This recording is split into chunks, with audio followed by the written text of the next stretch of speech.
Suffer আব্বুর কৃষ্ণচূড়া গাছের প্রতি দুর্বলতা অনেক আগে থেকেই। ও বারবারই আমাকে বলে, সাফার আম্মু বাড়ির সামনে একটা কৃষ্ণচূড়ার গাছ লাগাবো। তো আমি বললাম ঠিক আছে, যেহেতু তোমার অনেক পছন্দের একটা গাছ আমরা লাগাবো। কিন্তু আমরা দুজন মিলেই চিন্তা করছিলাম কোন পাশে লাগালে ভালো হয়। তোর বাবাকে বললাম দক্ষিণ পাশটা পার্কের পাশে ফাঁকা আছে, ওই পাশটায় লাগাই, ডালগুলো তো আমাদের বাড়ির দিকেই আসবে। কিন্তু ওর বাবাও সেই কথাতেই রাজি হলো। কিন্তু আমার শাশুড়ি বলল কি, আমাদের বাড়ির জায়গায় আমরা গাছ লাগাবো, তখন গাছের প্রতি একটা আলাদা আমাদের টান থাকবে। মার কথা মাথায় ছিল, কিন্তু অনেক ভেবে চিন্তে সাফার বাবা কোদাল নিয়ে বেরিয়ে পড়লো আমাদের দক্ষিণ পাশটায়। মানে এটা পার্কের জায়গা, তো পোলের পাশে একটু ফাঁকা জায়গা বের করার সাফার বাবা চেষ্টা করছে। এখানে অনেক আগাছা জন্মাইছে বর্ষার কারণে। তো সাফার বাবা যে কোদালটাতে আগাছা পরিষ্কার করতে চাচ্ছিল, কোদালটা বেশ পুরনো, ওই টুকটাক কাজ চলে, যাই হোক ওটা দিয়ে সাফার বাবা চেষ্টা করতেছে আগাছা পরিষ্কার করতে। আর এই জায়গাগুলোতে মাটি খোয়ায় ভরপুর, মাটি নেই বললেই চলে, ইটের গুঁড়ো তারপরে সিমেন্টের গুঁড়ো ভর্তি। এখানে গাছ লাগানো আসলে ছোটাপ। তারপরে সাফার বাবা আগাছাগুলো টেনে টেনে নিয়ে আসলো সামনের দিকে। নিয়ে আসার পরে গর্ত করার চেষ্টা করলো। গর্ত করার পর সাফার বাবা ভাবছে এখানে লাগানো কি ঠিক হবে। তখন আমার ভাড়াটিয়া ভাবি উপর থেকে দেখে বলল, যেহেতু ওটা পার্কের জায়গা, পোলের পাশে ওই পাশে না লাগানোই ভালো। তো ভাবির কথাও মাথায় থাকলো, তখন মার কথা মনে হলো।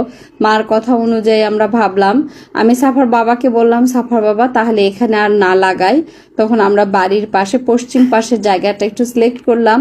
তো সাফার বাবা বলতেছিল যে পশ্চিম পাশে লাগাবো, কোনো সমস্যা হবে না, রাস্তার পাশে কিনা।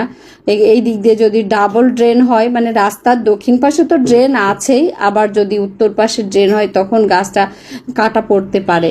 তা আমি বললাম সেটা অনেক দূরের দিনের ব্যাপার, তখন দেখা যাবে। সাফার আব্বু আমরা পশ্চিম পাশটায় গাছ লাগানোর জন্য জায়গা সিলেক্ট করলাম। এখানেও কম না, এখানে অনেক কষ্ট করে সাফার বাবা গর্তটা খুঁড়ে নিল। গর্ত খুঁড়তে গিয়ে তো দেখে শুধু সিমেন্টের গুঁড়া। এগুলো আমাদের বাড়িরই সিমেন্টগুলো যেগুলো ছিল সেগুলো উঁচু করে রাখা হয়েছে, একটা পাহাড় সমান। আপনারা দেখতেই পাবেন যে এই পাশটা কেমন। তো সাফার বাবা আমাকে বলল, সাফার আম্মু গাছটার কিন্তু এই কাগজটা রাখা যাবে না। তো আমি বললাম আস্তে করে কেটে ফেলো, নয়তো মাটি ভেঙে গেলে গাছটা নষ্ট হবে। আসলে গাছটা কালকে লাগানোই উচিত ছিল, কালকে সাফার বাবার সময় পাইনি, এই জন্য লাগাইনি। এই ফাঁকে কি হয়েছে জানেন, আমি তো দরজা লাগাই ফেলছি, চাবি ছিল না কাছে। সাফা আমাদের দরজা খুলে দেওয়ার জন্য নিচে চলে আসছে। তো সাফার বাবা ওখানে গাছ নিয়ে গিয়েও ভাবলো যে না, এখানে লাগানো যাবে না। আর আমাদের বাড়ির সামনে দিয়ে ছোট্ট একটা ছেলে সাইকেলে করে তার ছোট বোনটাকে নিয়ে যাচ্ছিল, সেটাও আমি ক্যামেরা বন্দি করলাম। তো এখানে গাছ রেখে সাফার বাবা এখানেই গর্তটা করবে।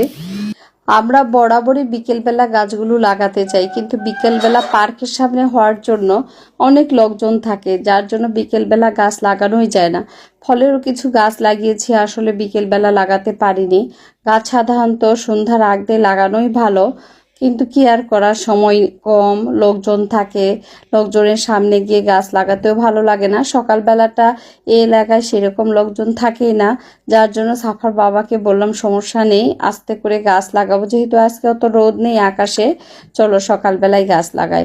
এখন তো আকাশটাও কেমন যেন গুমোট হয়ে থাকে, ভ্যাপসানো গরম, গরমের মধ্যেই সাফার বাবা ঘেমে যাচ্ছিল। তারপরও আমাদের এই যে পশ্চিম পাশের জায়গাটায় গর্ত করলো, গর্ত করে গাছটা সুন্দর করে লাগাই দিচ্ছে। আমার তো মনে হয় গাছ এত যত্ন করে আমরা লাগাই, গাছ টেরই পায় না যে এক জায়গা থেকে আরেক জায়গায় ওকে ওঠানো হয়েছে। সাফার বাবা বললো এখানে তো খালি শুধু বালি মাটি গাছ হবে কিনা। তো আমি ওর বাবাকে বললাম, বেশি বালি মাটি হওয়ার জন্য তুমি একটু ওই যে পার্কের সামনে থেকে একটু দোআঁশ মাটি নিয়ে এসে গাছে দাও, তাহলে গাছের আর কোনো সমস্যা হবে না। ওর বাবা কোদাল দিয়ে একটু একটু করে মাটি নিয়ে এসে লাগাই দিল।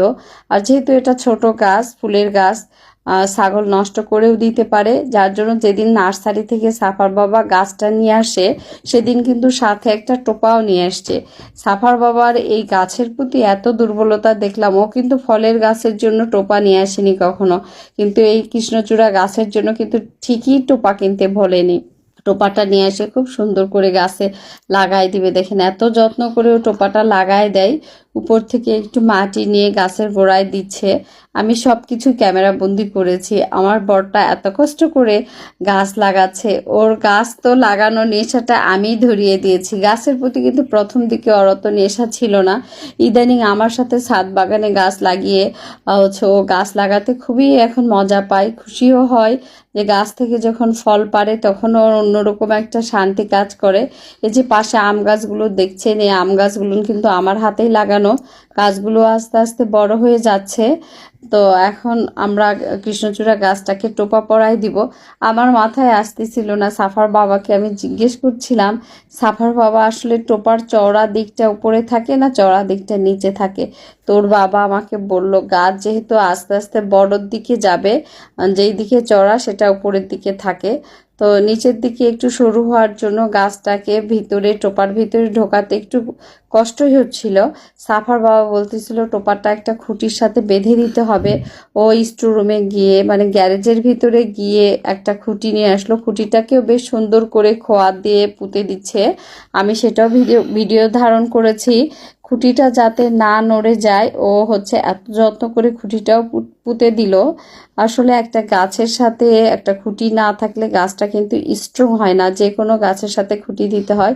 এই যে পিচ্চি মেয়েটা দেখছেন, ও আমাদের দুজনের কাজ দেখে তো অবাক, আমাকে জিজ্ঞেস করছিল আন্টি কি গাছ লাগাচ্ছেন। তো ওকে আমি বললাম তোমাকে বলতে হবে এটা কিসের গাছ। ও আমাকে আবার বলে, ও কিন্তু বিয়ামি স্কুলে পড়ে, ও আমাকে বলতেছে গাছের পাতা দেখে কিন্তু আমি ঠিকই চিনতে পারবো এটা কিসের গাছ। কিন্তু আসলে এই গাছের পাতাগুলো দেখে ছোট বাচ্চারা না চেনারই কথা। ও আমাকে বলতেছিল আন্টি এই গাছটা কেন জানি আমি চিনতে পাচ্ছি না। তো ওকে আমি বললাম এটা কৃষ্ণচূড়ার গাছ, তুমি কৃষ্ণচূড়ার ফুল দেখেছো? তো ছোট মানুষ এই জন্য বুঝতে পারেনি যে আসলে কৃষ্ণচূড়ার গাছ কেমন হয়।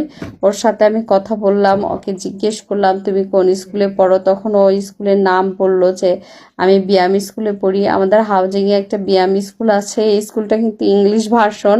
তারপর ও এই স্কুলেই পড়ে। ও সাফার ছোট হবে কারণ এখনো ওর একটাও দাঁতও পড়েনি, কিন্তু মেয়েটার কথা বলার ধরন আসলে একটা ভালো স্কুলে পড়লে কিন্তু বাচ্চাদের কথা বলার ফ্লুয়েন্সিটা অনেক ভালো হয়। ও সুন্দর করে আমাকে আন্টি অ্যাড্রেসিং করেছে, কি করছি সেগুলো ওর কিউরিসিটি ছিল, দেখছিল অনেকক্ষণ থেকে। আমাকে জিজ্ঞেস করলো যে আন্টি আরও গাছ লাগাবেন কি না। তো আমি বললাম না আজকে শুধু একটা গাছই লাগাবো। সাফার বাবা কিন্তু ঠিকই হচ্ছে খুঁটিটা পুঁতে দেওয়া শেষ, ও এখন টোপাটা লাগাবে। আপনাদেরকে দেখাচ্ছে ও কিভাবে গাছকে টোপা পড়ায় দেয় দেখেন। আমি অবাক হচ্ছিলাম খুঁটি সহ গাছের মধ্যে টোপাটা ও কিভাবে ঢোকাবে।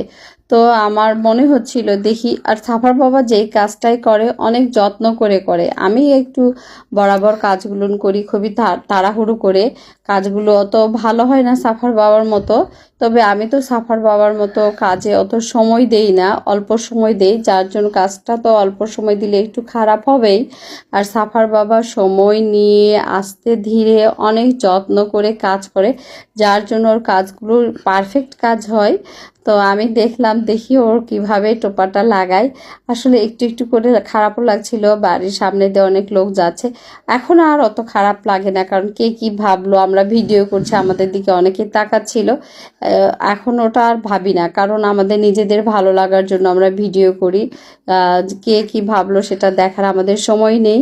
এত সুন্দর করে টোপা পড়ে দিচ্ছে দেখেন, আস্তে করে গাছের পাতাগুলো যাতে না নষ্ট হয় কিংবা ছিঁড়ে যায়। ও এত যত্ন করে গাছটাকে টোপা পড়ায় দিচ্ছে, আমি তো অবাক হয়ে গেলাম। আসলে সাফার বাবার কাজগুলো অনেক সুন্দর। আপনার ভাইয়া আসলে সুন্দর করে কাজ করে, এই জন্য এগুলো ক্যামেরাবন্দি করতে ইচ্ছা করে। ওর কাজগুলো দেখে আমিও অবাক হই, এত যত্ন করে কিভাবে কাজ করে। আমাকে বলতেছে তুমি ঘেমে যাচ্ছ, তোমার অনেক গরম লাগতেছে, তুমি বাসায় যাও। তা আমি বললাম না, তোমার কাজ শেষ হলে যাব। এই টোপার সাথে খুঁটিটা বাঁধে দিবে, এতটুকুই কাজ আর বাকি আছে। তো আমি বললাম ঠিক আছে, আমি তাহলে বাসায় গেলাম, তুমি থাকো। আর এভাবে আমাদের গাছটা লাগানো শেষ হলো, কৃষ্ণচূড়ার গাছ। ইনশাল্লাহ দোয়া করবেন কৃষ্ণচূড়ার গাছটা যেন হয়, অনেক ফুল দেয়, বাড়ির সৌন্দর্য বৃদ্ধির জন্য এই গাছটা লাগানো। সবাই ভালো থাকবেন।